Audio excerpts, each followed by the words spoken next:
Maybe I'll just explain it, because I was actually going to do a podcast on this, but I don't think I'm going to have enough time to do it today. There's too much stuff going on. So let me kind of explain what I was talking about yesterday on Bitcoin Generations and on the other show, Bitcoin Not Crypto.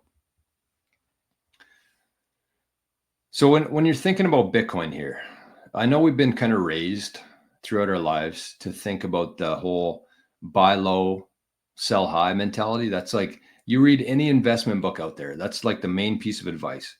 Buy low, sell high, do the opposite of what other people are doing. It's hard to do, but that's the advice that we're given. And I think people are really taking the wrong approach here within Bitcoin in terms of being sad when the price drops. And so I told people to start thinking like a buyer instead of a seller. When you think like a buyer, your whole perspective changes within Bitcoin. Because you have to understand that this is a much different asset than the assets that we're used to.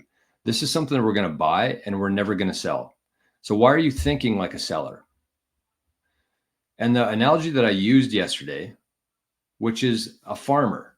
Think about a farmer and think about how farmers think about their assets, their land.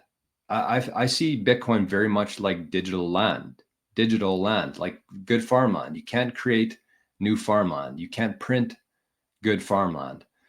So I think that that's honestly the closest thing in comparison to Bitcoin that we have is farmland. And if you think about it from a farmer's perspective here, let's say a farmer in this area has like, I don't know, 5,000 acres of land, prime land, and they've had in their family for generations.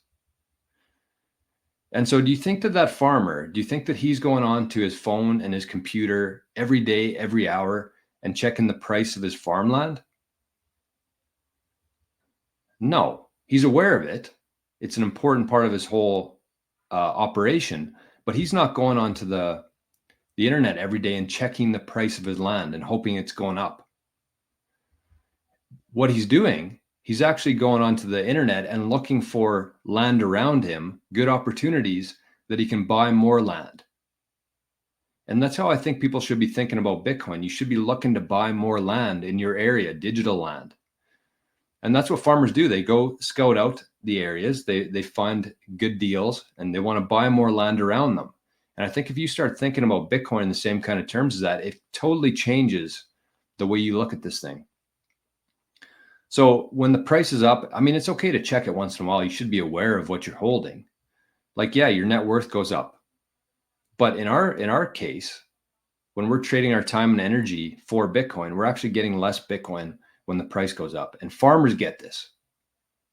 So when you think like a buyer, you think like a farmer, everything changes within Bitcoin. So that's what I kind of thought of yesterday in terms of an analogy that people should be thinking about here. I like the farmer one. I think the farmers are the closest thing that we have to Bitcoiners in terms of mentality and how they look at this asset. It is digital farmland or land, and you want to get as much as you can. So you should be happy when the price dips. That's what farmers do. Imagine you have a farm and the lot next to you goes on for sale. You're buying it. Doesn't matter what the price is, you're buying because you want to expand your land. You want to expand your generational wealth. So that's kind of how I think about it.